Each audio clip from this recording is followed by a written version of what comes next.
भगवान के चरणों में फल अर्पण करते हैं, नैवेद्य अर्पण करते हैं, दक्षिणा अर्पण करते हैं। सबको दक्षिणा दे पाएंगे यार?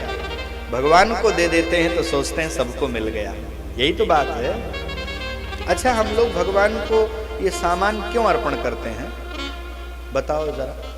और सब अर्पण करे, दक्षिणा क्यों चढ़ाते हैं भगवान? कई साधकों के मन में प्रश्न रहता है, पंडित जी अपने चक्कर में चढ़वा रहे हैं। क्यों आचार्य जी, मिश्रा जी, हैं? ये साधकों के मन में बहुत प्रश्न चलता रहता है कि गुरु जी बार बार जैसे नए भोग लगाए तुरंत कहते हैं द्रव्य दक्षिणाम समर्पयामि, पान फल चढ़ाने के बाद द्रव्य दक्षिणाम, द्रव्य दक्षिणाम, द्रव्य दक्षिणाम। ये दक्षिणा क्यों चढ़ाते हैं पता है? देखो एक बात बताऊं, जब तक कर्मों का फल बना रहेगा, कर्म करेंगे, कर्म का फल होगा, और जब तक फल आपके पास है तब तक आप मुक्त नहीं हो सकते हो। कर्मों का फल तो भोगना ही पड़ता है ना, है? फल तो मिलेगा ही मिलेगा। ये अलग बात है कि आप फल की चिंता मत करो, इसका मतलब चिंता न करने के पीछे अभिप्राय क्या है? ईमानदारी से आपको फल मिलेगा। तो कर्मों का फल क्या होता है?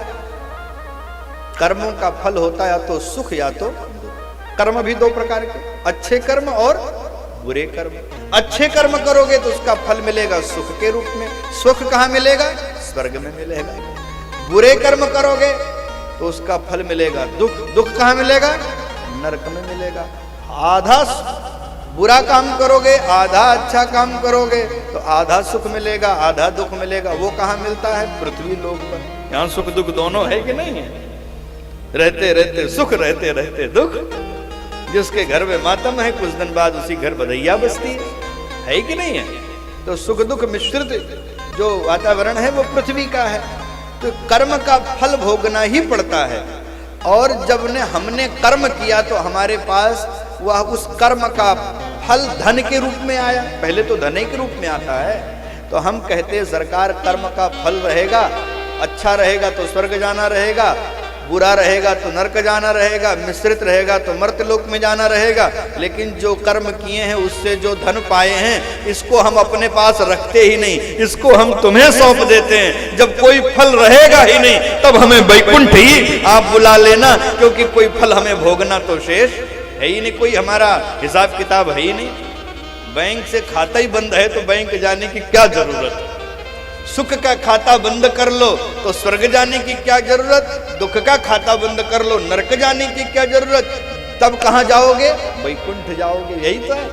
तभी तो मोक्ष की प्राप्ति मिलेगी। ध्यान प्राप्त अच्युताश्लेष निर्वृत्या क्षीण मंगलाः। कल ये सब बातें हम और गहराई से गोपी प्रसंग में, विशेष रूप से रास प्रकरण में आपको हम सुनाएंगे। तो हम आपसे निवेदन करें, भगवान को दक्षिणा इसीलिए चढ़ाते हैं। क्यों? क्योंकि कर्मों का फल है, और कर्मों का फल यद्यत कर्म करोमि तत्तत्, क्या है? यद्यत कर्म करोमि तत्तदखिलम शंभो तवाराधनम। माने सब कुछ तुम्हारे चरणों में हम अर्पण कर देते। कायेन वाचा मनसेन्द्रियैर्वा बुद्ध्यात्मना या प्रकृति स्वभावात् करोमि यद्यत सकलम परस्मै नारायणायेति समर्पण। सब कुछ नारायण को समर्पित कर दो।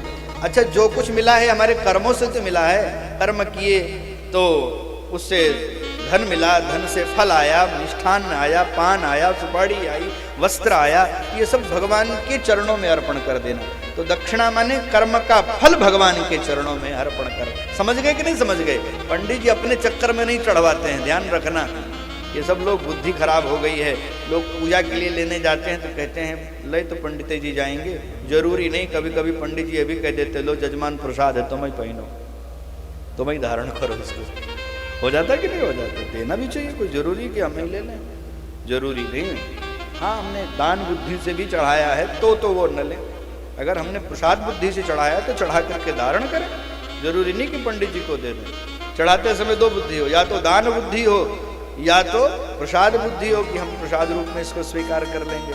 तो दान बुद्धि है तो पंडित जी को दे दीजिए, और प्रसाद बुद्धि है तो स्वयं धारण करिए। बोले भक्तवत्सल भगवान की जय हो।